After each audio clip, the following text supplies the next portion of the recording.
வாழ்வோம் வளைப்போம்.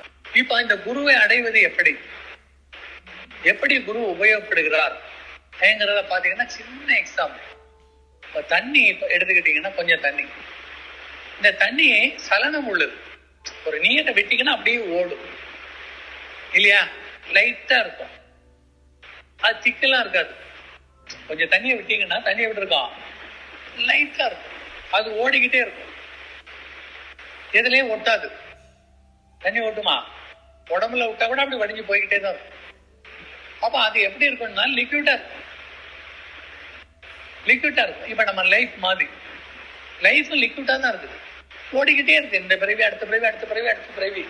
இப்ப இந்த பிறவியை நிறுத்தணும் அப்படின்னு சொன்னா தண்ணியை இந்த ஓடுவதை நிறுத்த வேண்டும் என்றால் தண்ணிக்கு நம்ம என்ன கொடுக்கணும், என்ன கொடுக்கணும், ஸ்டேபிள்னஸ் கொடுக்கணும், ஸ்டெபிலிட்டியை கொடுக்கணும். அந்த லிக்விட்டை நீங்க என்ன பண்ணணும்னா என்ன பண்ணணும், ஸ்டோனா மாத்தணும், ஸ்டோனா மாத்தணும். அப்போ தண்ணி இருக்குது, அந்த தண்ணியை நல்ல உரைய வச்சுட்டீங்கன்னா அது என்னவா மாறிடும், ஐஸா மாறும், ஐஸ் கியூப். அப்ப ஐஸ் எப்படி இருக்குன்னு சொன்னா இடத்துல அப்படியே இருக்கும், கட்டியா இருக்கும், அது ஒண்ணும் ஓடாது, நீங்க தொட்டாலும் அப்படிதான் இருக்கும் இல்லையா.